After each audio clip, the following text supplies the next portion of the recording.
आपका स्वागत है। आइए जानते हैं practical question asked in viva किस किस टाइप के क्वेश्चंस पूछे जाते हैं। तो पहला क्वेश्चन है which articles state right to education act. इसमें आपका आर्टिकल्स के बारे में पूछा जाता है कि राइट टू एजुकेशन एक्ट किस आर्टिकल में आता है। Number 2 objective of NCF 2005। NCF 2005 क्या है।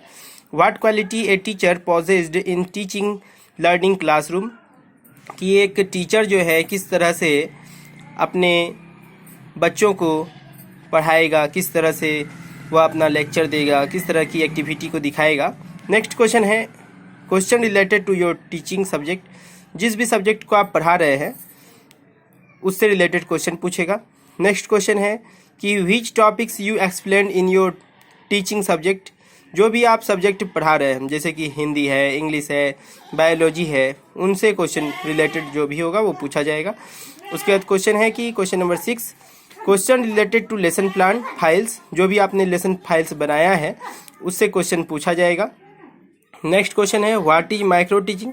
माइक्रो टीचिंग क्या है, माइक्रो टीचिंग का जो आविष्कार है उसको किसने किया, इसके बारे में क्वेश्चन पूछा जाएगा। और माइक्रो टीचिंग कितनी देर चलता है, माइक्रो टीचिंग की साइकिल कितनी देर चलती है। क्वेश्चन नंबर 8 है concept of team teaching. Team teaching का कॉन्सेप्ट क्या है, जो 3 या 4 टीचर या 2 से अधिक टीचर जो मिलकर पढ़ाते हैं वही टीम टीचिंग है, वो सब आपसे पूछा जाएगा। Why a teacher used teaching ads in your classroom. जैसे कोई टीचर है तो वह टीचिंग एड्स का उपयोग क्यों करता है क्लासरूम में। जैसे कि मान लीजिए कि हायर क्लास के बच्चे हैं तो उसके लिए हम प्रोजेक्टर लगा सकते हैं या कंप्यूटर लगा सकते हैं या फिर स्मार्ट बोर्ड का यूज कर सकते हैं। जो छोटे क्लास के बच्चे हैं उसे चौक, मॉडल्स या फिर चार्ट आदि दिखाकर हम लोग पढ़ा सकते हैं।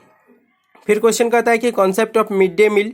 मिड डे मील की शुरुआत कब से हुई, इसके लिए जो भी पैसे खर्च करते हैं वो कौन करते हैं, और मिड डे मील की क्या सुविधा उपलब्ध है गाँव में और बच्चों में, इसके क्या लक्षण दिखाई पड़ते हैं, या फिर बता सकते हैं कि मिड डे मील क्यों ज़रूरी है और इससे बच्चों में कहाँ तक विकास संभव है। नेक्स्ट क्वेश्चन है कि व्हाई टीचर यूज्ड को करिकुलम एक्टिविटीज़ इन हर क्लासरूम, यानी कि बच्चों के साथ किस किस तरह की एक्टिविटी कराकर आप उन्हें एक्टिव कर सकते हैं। जैसे कि कंपटीशन कराकर, बच्चों में भाषण प्रतियोगिता कराकर, इस तरह के क्वेश्चन आपसे पूछ सकते हैं। फिर क्वेश्चन है कि difference between the assessment and the evaluation. तो असेसमेंट और इवैल्यूएशन में क्या अंतर है, आकलन और मूल्यांकन में क्या अंतर है, यही क्वेश्चन है। फिर क्वेश्चन है कि व्हाट इज सीसीई। सीसीई का फुल फॉर्म है continuous and comprehensive evaluation. Comprehensive evaluation, तो इसमें क्या अंतर है या फिर क्या है यह, ये बताइए। फिर क्वेश्चन है कि how is summative assessment and from formative assessment. फिर क्वेश्चन है what is the term scaffolding. तो स्कैफोल्डिंग को आप लोग समझिए।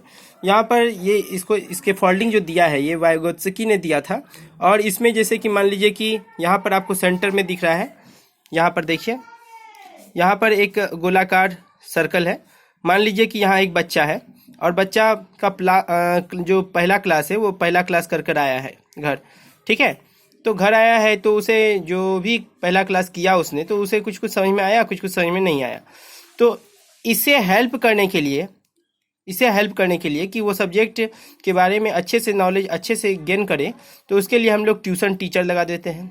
बच्चा पूछता है ट्यूशन टीचर से, सर प्रॉब्लम यहाँ है, और उस प्रॉब्लम को अगर उसका सॉल्यूशन मिल जाता है तो बच्चा अपने पोटेंशियल तक, अपने एम तक पहुँच जाता है, यानी कि उसे सीख लेता है। ट्यूशन टीचर लगाइए या फिर जो भी एक्सपर्ट है उससे बताइए, या फिर जो पेरेंट है वो उसकी मदद कर सकते हैं। तो इसे ही हम स्कैफोल्डिंग कहते हैं। फिर क्वेश्चन है कि व्हाट आर स्कोलेस्टिक्स एंड को स्कोलेस्टिक्स एक्टिविटी। उसके बाद आपको डिसेबिलिटीज के बारे में पूछा जाएगा, फिर लैंग्वेज स्किल्स के बारे में पूछा जाएगा, फिर इंक्लूसिव एजुकेशन के बारे में, समावेशी शिक्षा क्या है, फिर जेंडर सब्जेक्ट के बारे में, फिर लेसन प्लान क्या होता है, कितनी देर का होता है, ये पूछा जा सकता है। नेक्स्ट क्वेश्चन है कि माइक्रो टीचिंग की साइकिल कितनी देर होती है, वो पूछ सकते हैं। फिर नेक्स्ट क्वेश्चन है कि करिकुलम और सिलेबस में क्या अंतर है, और इंफॉर्मेशन एंड नॉलेज में क्या अंतर है।